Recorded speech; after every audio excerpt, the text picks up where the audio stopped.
Hello, I'm glad you're joining me again today for another in our series called Answering the Call. We're going to look at the lady Lydia today and how she answered the call to serve. You know, we're all called to serve God in our own unique ways. In 1 Corinthians 7:7, it says, each of you has your own gift from God. One has this gift, another that. Spiritual gifts are given to us for three main purposes. One, to worship God. Two, to help other believers. And three, to help those that do not know Christ, that they may come to Him. We should not neglect these gifts.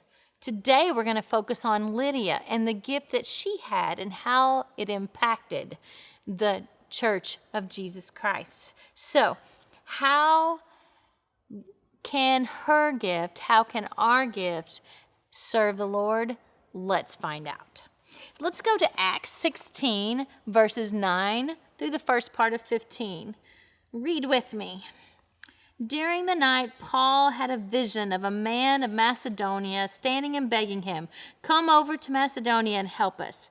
After Paul had seen the vision, we got ready at once to leave for Macedonia, concluding that God had called us to preach the gospel to them. Now, who's talking here? It's Luke. Luke is the writer of this, and it's Paul, Luke, and their friend Silas. So they get up and go. Let's continue.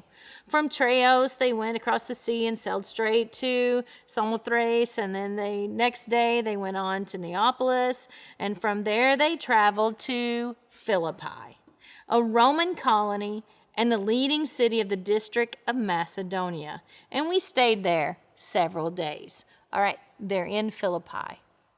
Here's where we're going to find Lydia.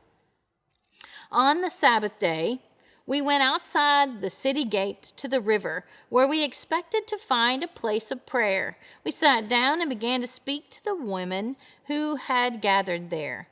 One of these, listening, was a woman from the city of Thyatira named Lydia, a dealer in purple cloth. She was a worshiper of God. The Lord opened her heart to respond to Paul's message.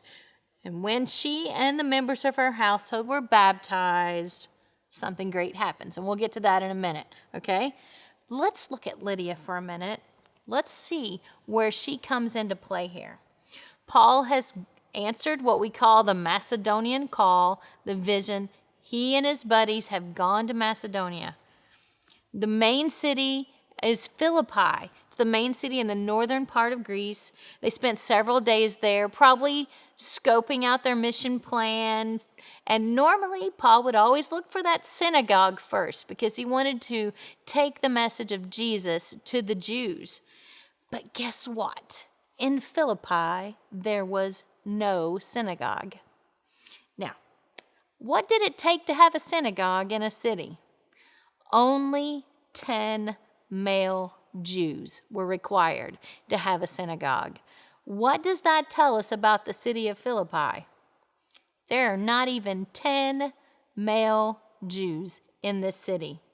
As a matter of fact, history tells us that there were inscriptions on the archways into the city of Philippi that said no unrecognized religions were allowed to come into the city. So this city would have been full of mythological god worship. It's in Greece, so they may have been still worshiping the Greek mythological gods, or it's during the Roman Empire time, so maybe their worship had shifted to the Roman mythological gods. But obviously, there was not a lot of god worshiping going on in this city. Once Paul and his crew were searching, they probably heard or just realized it would be outside the city, that the meetings for the Sabbath might be out by the river outside the city gates. That's where they find, surprise, women at a prayer meeting. Now, it's important that you know this. Did you know Jewish rabbis had this saying? It's better for the words of the law to be burned than to be delivered to a woman. Wow.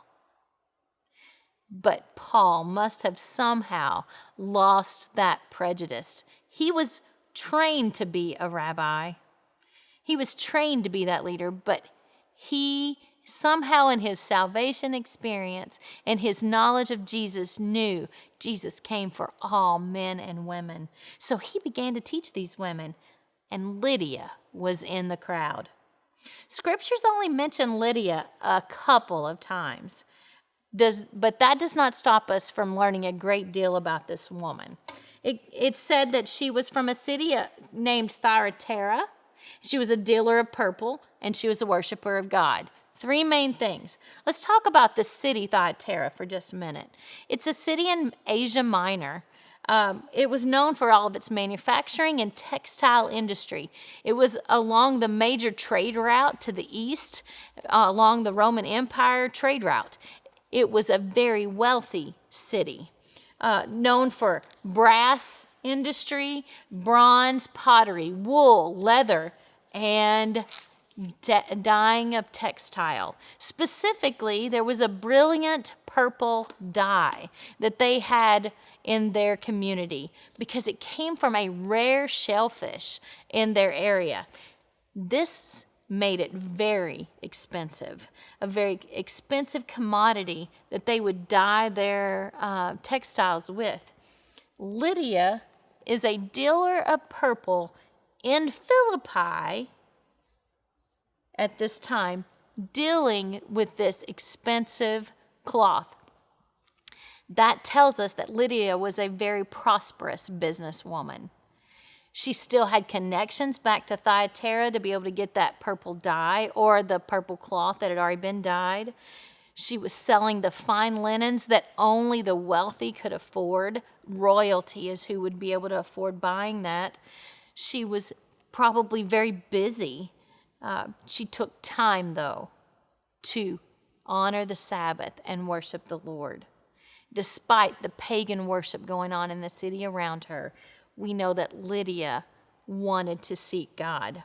She had a keen interest, and she wanted to learn more, so she opened her heart to Paul's message when he taught about salvation through Jesus. She heard, she believed, and was baptized. And it said there in that last verse, 15, she and the members of her household were baptized. Wow. We don't know. Was that a family? Was that a husband and children? Or just children? Maybe her spouse had passed. Maybe, some scholars think maybe it was servants because she ran this thriving business. Her business may have been out of her home, and it was all these servants in her home that helped work for her. But we know that the Bible says they also were saved. She was an influential woman right off the bat.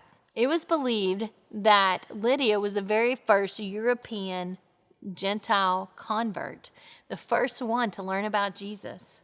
What an honor, right? How did she learn? First of all, she had a keen interest. Second, she opened her heart and she listened to the words that Paul gave her, and then she accepted. All right, let's read part B of 15. It says, she invited us to her home. So after she and her household were baptized, she invited Paul, Silas, and Luke to her home. If you consider me to be a believer in the Lord, she said, come and stay at my house. And she persuaded us. She opened her home to these missionaries. Opened her home. Her salvation experience had impacted her so much, she was honoring them by allowing them to live in her home. Not just a short visit, to live. She opened her home, first her heart and then her home. Now think about this for a few minutes. If you have someone in your home, what does that do? At first, it's fun, right? But if they're there very long, it messes up your normalcy in your home, doesn't it? You have your routines. You have your time frames. You have your organization plans. Things are done a certain way in your home. But if someone's staying there, it messes that up. The more people staying there, the more it shakes up the routines. Lydia had the ability to house these men. She had the desire to be a blessing. And she had the spiritual gift of hospitality. These men would stay there for rest, to recharge, to seek God for directions, and probably receive all their meals from her. She allowed the upsetness of her schedule and her routine and the uncomfortable situation it might have caused in her normalness, because she wanted to honor these men and help the gospel be spread. The next part of the scripture is where Paul and Silas get arrested and thrown into prison for teaching about Jesus, a way that was contrary to what the city of Philippi was used to. And that was illegal. So they were thrown into prison. And they had that miraculous escape where they prayed and sang and the earthquake came and the jailer and his whole household was saved. And then look at verse 40, what happens after that miraculous escape.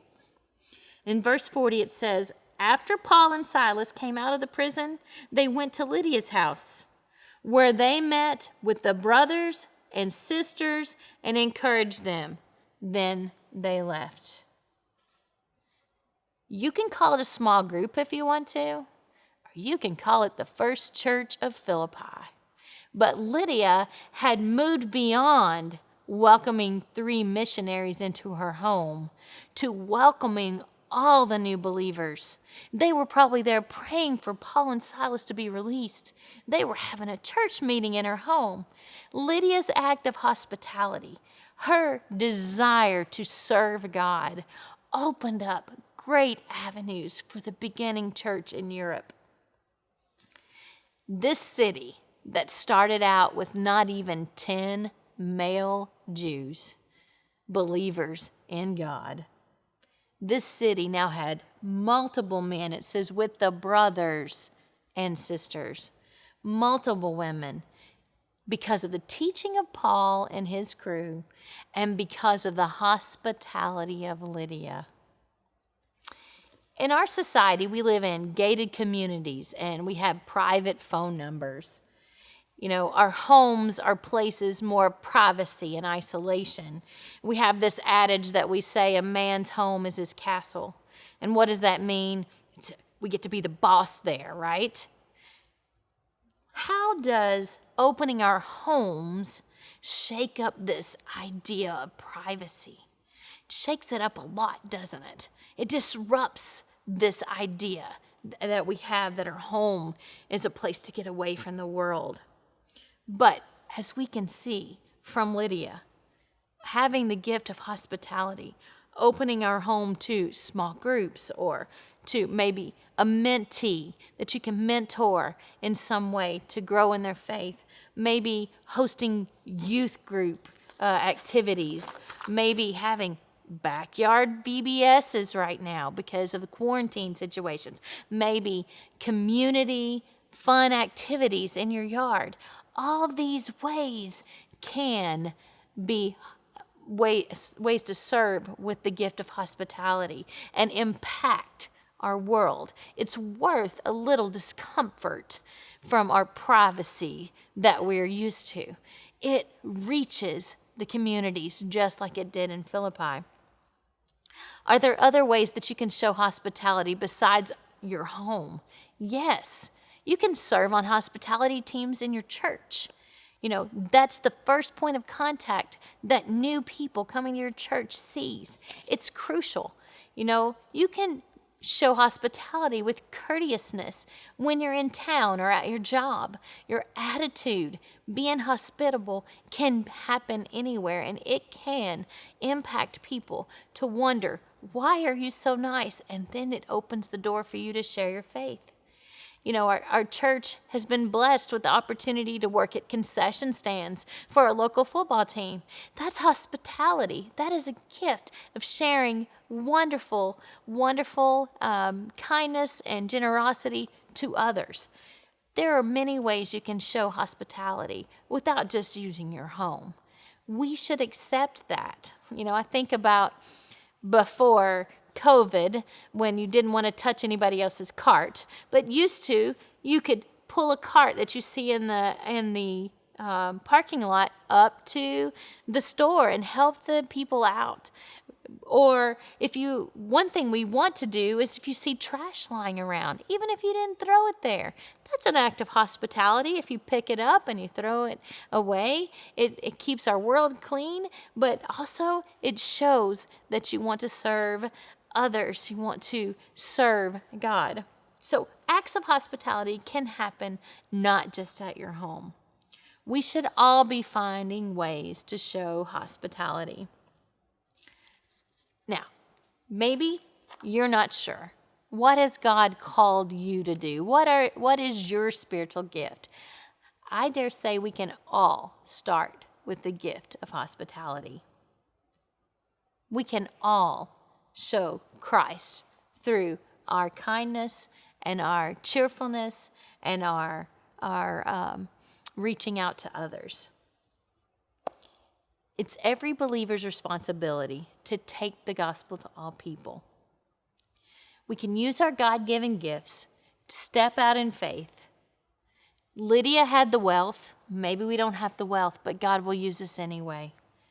Maybe we don't have the wisdom of Solomon, but God can use us anyway. Maybe we don't have the strength of Samson or the patience of Job, but if we will listen with our hearts open like Lydia did to his call, God will call us to serve him somehow in some way. I challenge you to answer the call to serve him and just watch how God will bless you and bless the situation.